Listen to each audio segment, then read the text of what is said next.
The night was calm, the kind where the hum of crickets and distant rustling leaves filled the air. Detective Laura Bennett sat in her unmarked car, parked under the dim glow of a streetlight on Maple Street. She leaned back against the seat, her fingers absently tapping the steering wheel as she flipped through the pages of an open case file resting on her lap. Her mind was heavy with thoughts of the upcoming week, specifically Monday morning, when she would officially step into her new role as the city's first black female police chief. It wasn't just a promotion, it was history. And yet, even now sitting alone in this quiet moment, she couldn't shake off the weight of what that meant. Laura sighed softly, closing the folder and glancing at the clock on the dashboard. It was late, past midnight, but sleep felt far away tonight. Instead, she decided to head home. Turning the key in the ignition, the car roared to life, and she pulled out onto the empty road. The streets were deserted, save for the occasional flicker of light from passing houses or the faint shadow of a cat darting across someone's yard.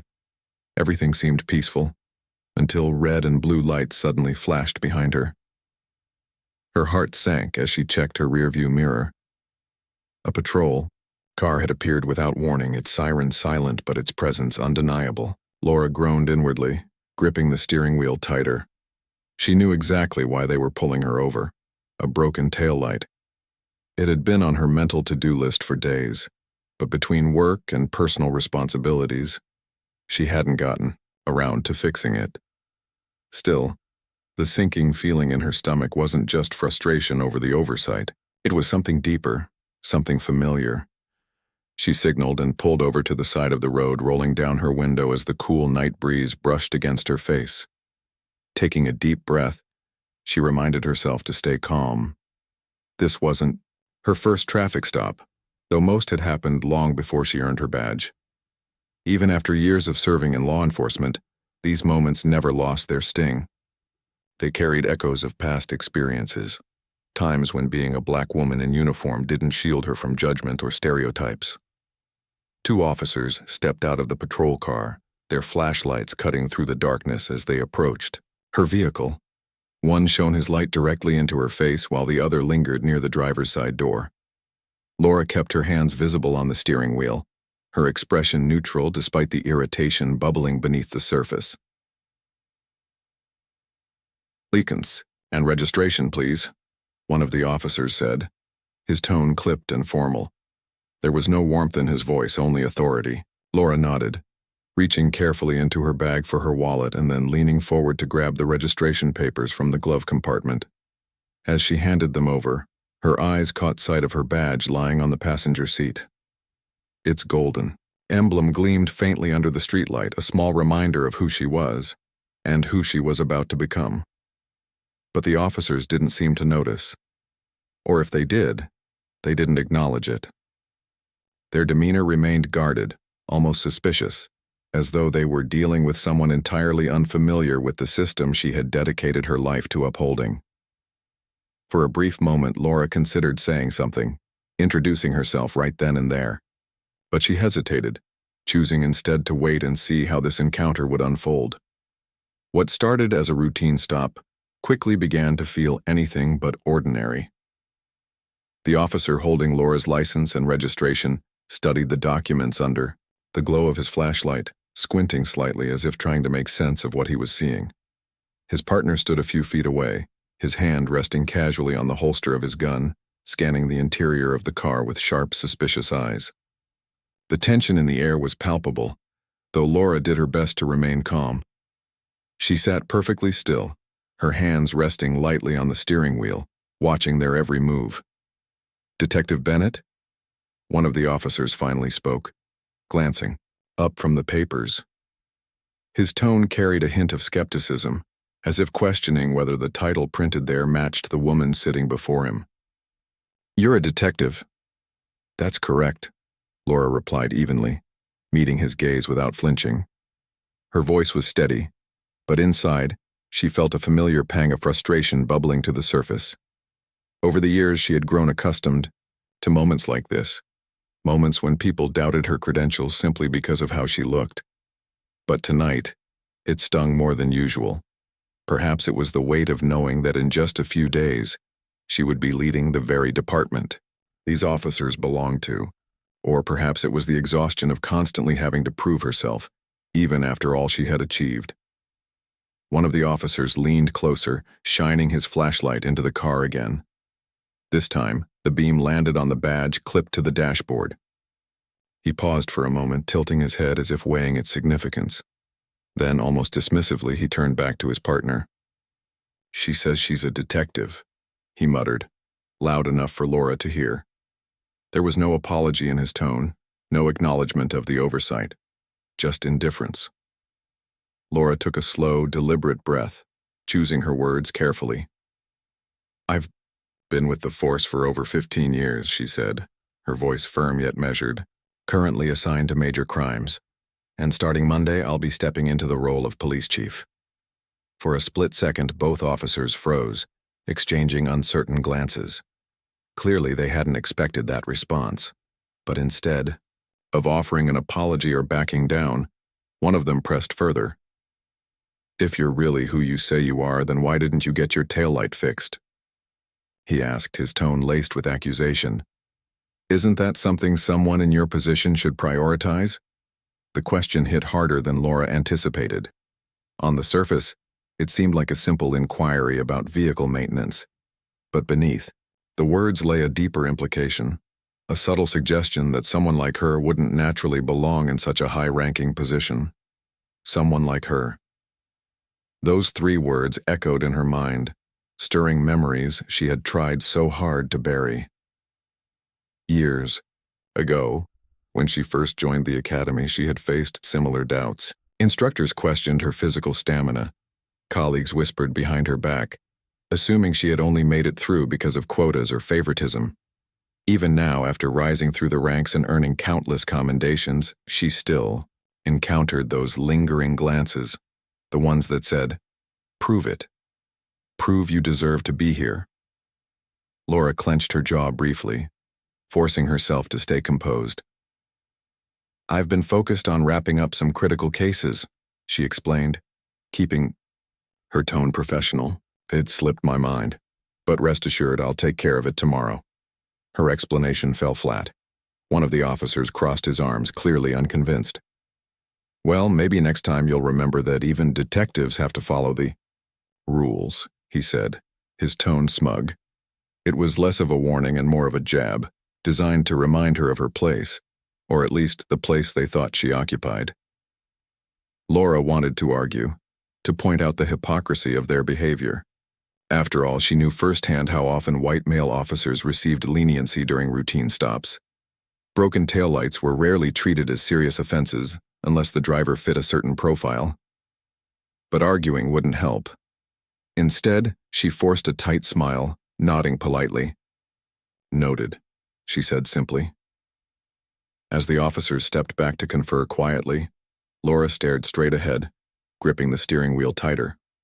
She couldn't decide which emotion was stronger, her anger at being treated this way, or her disappointment in knowing that no matter how far she climbed, some people would always see her as less than equal.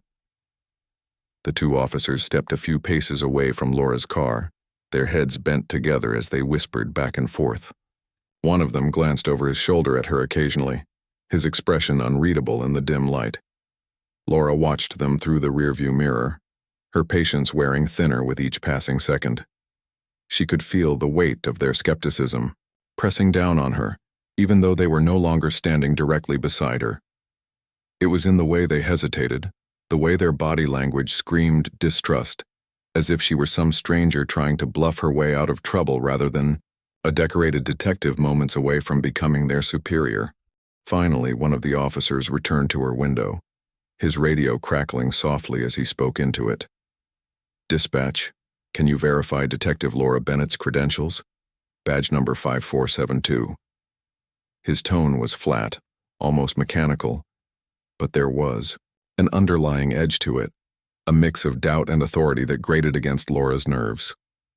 She bit the inside of her cheek to keep herself from saying something she might regret later. This wasn't about her pride. It was about proving once again that she belonged here, even when others refused to believe it.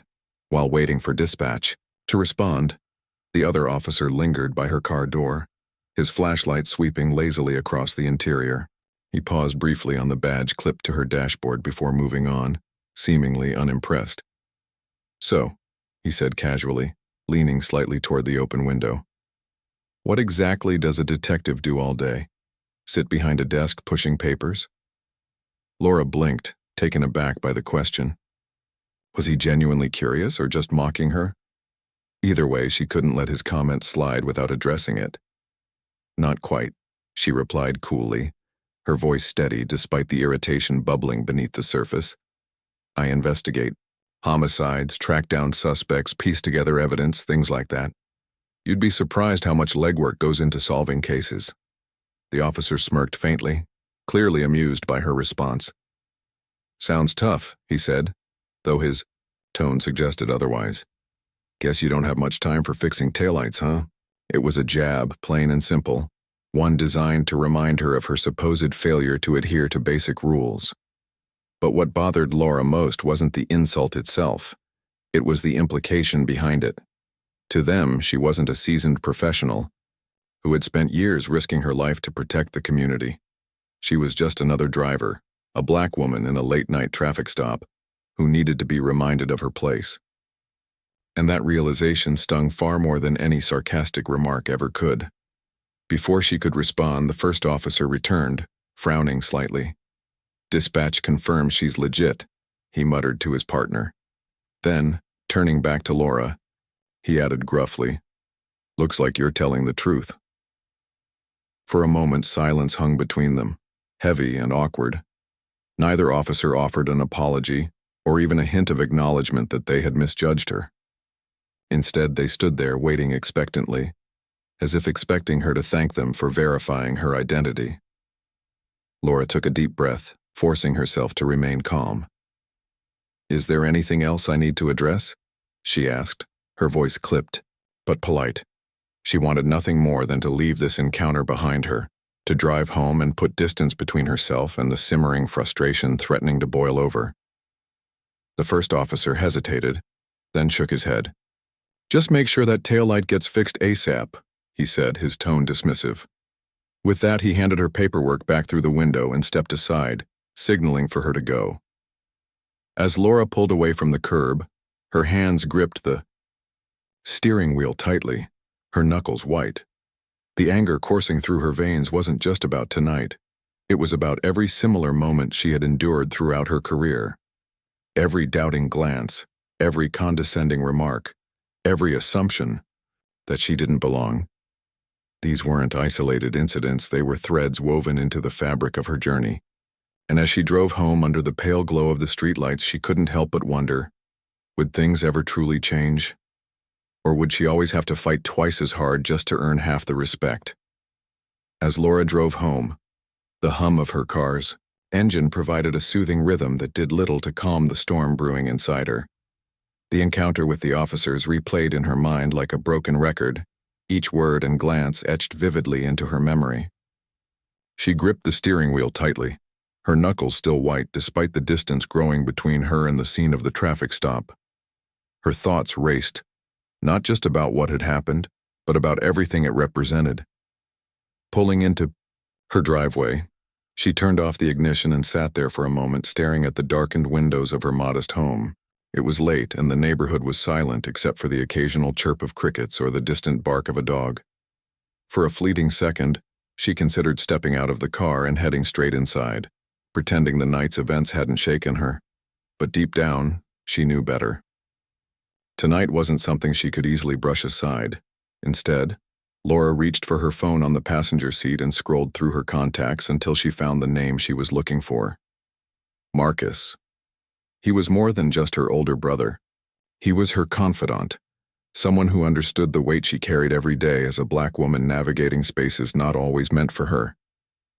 They had grown up together in a small town, where opportunities were scarce, and dreams often felt impossible. Yet here she was, moments away from becoming police chief, a feat neither of them had ever imagined possible when they were kids.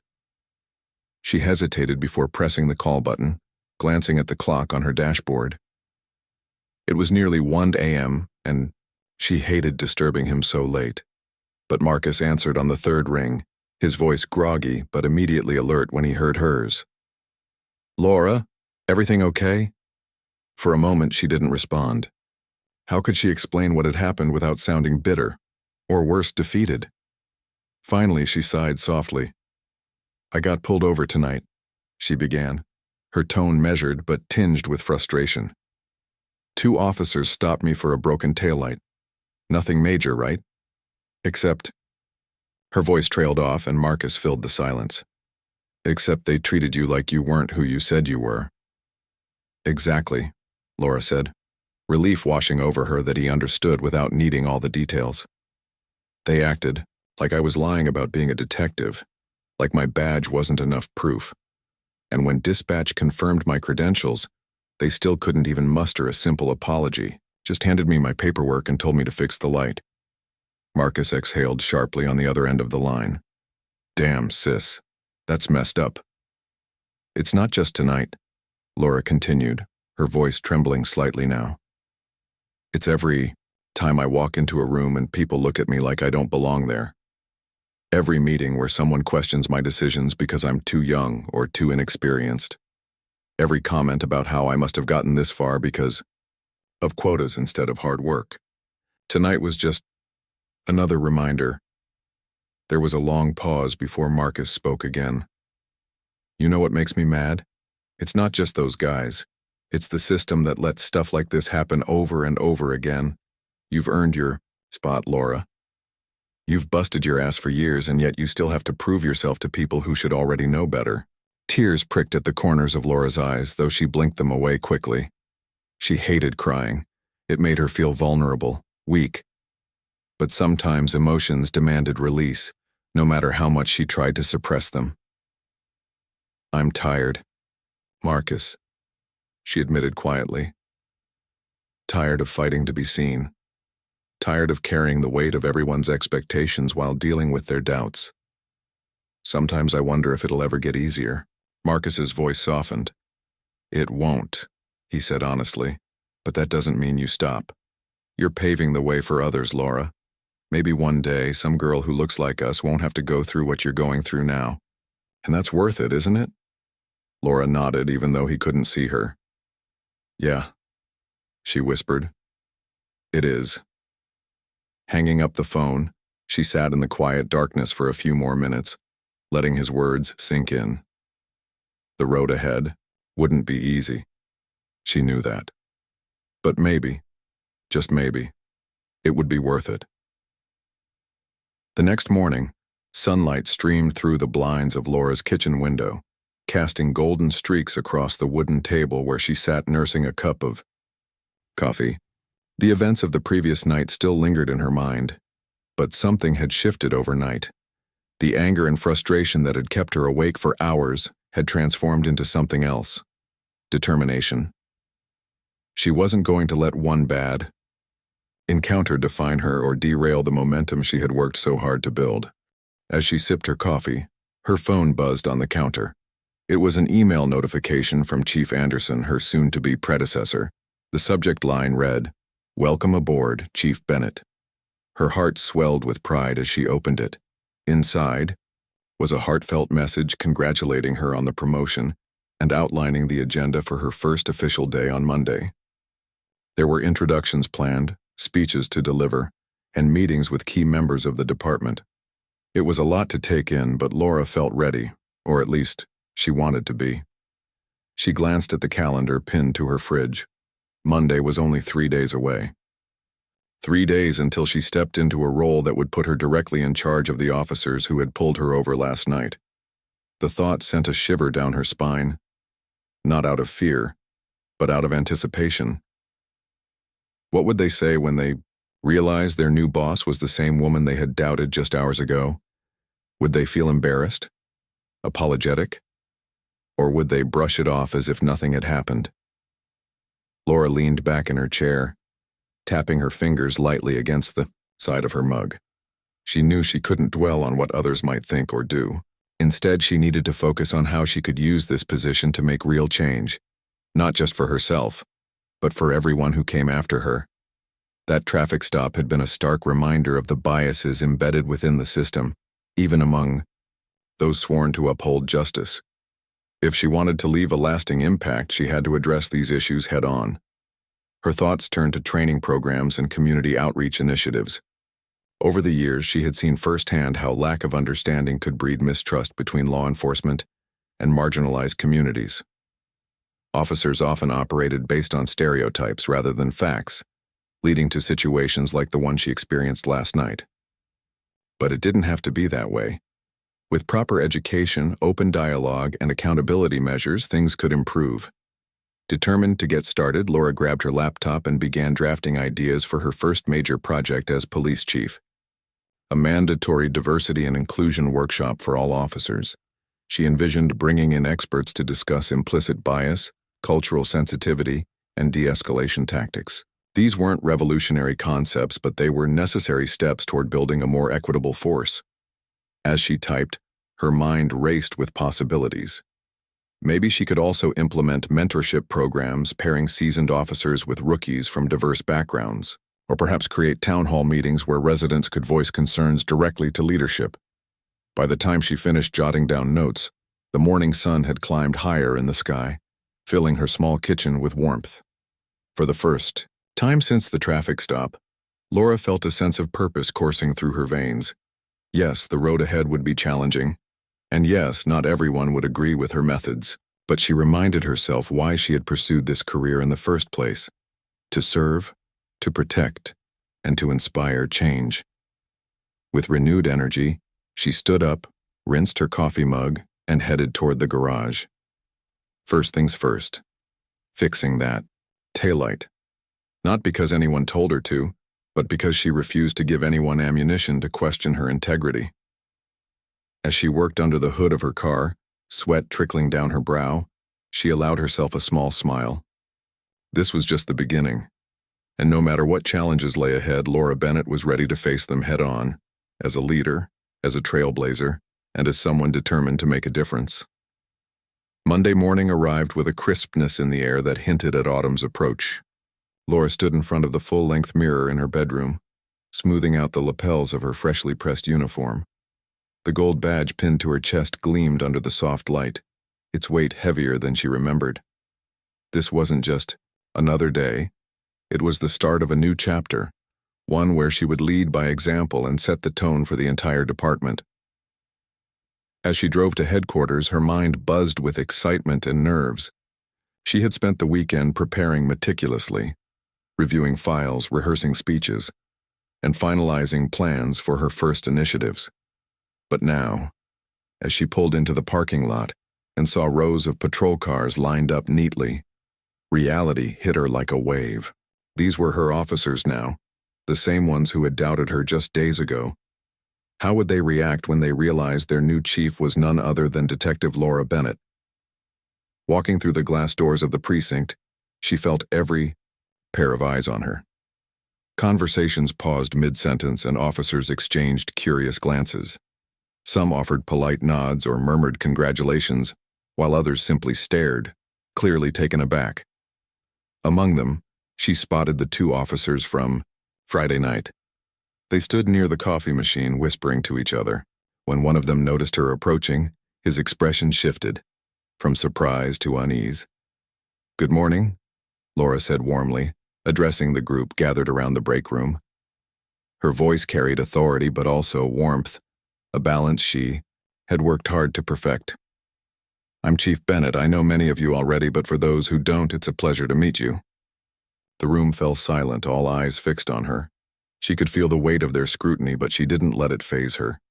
Instead, she launched into an introduction speech she had practiced countless times over the weekend.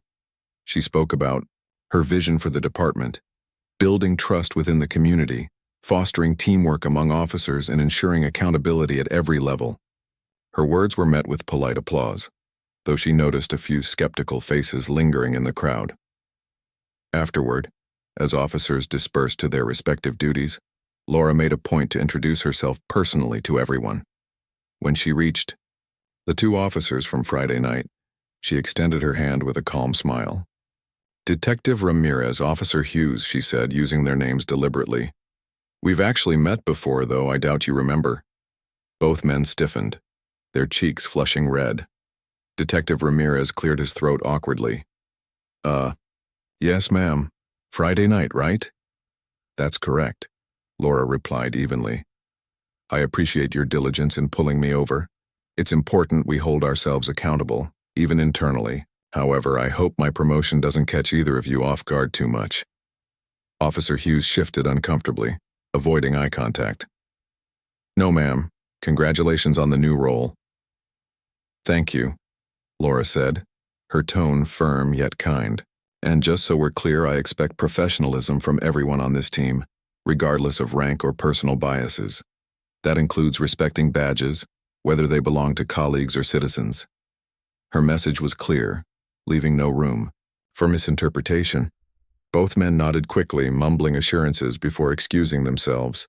Watching them walk away, Laura felt a mix of satisfaction and empathy.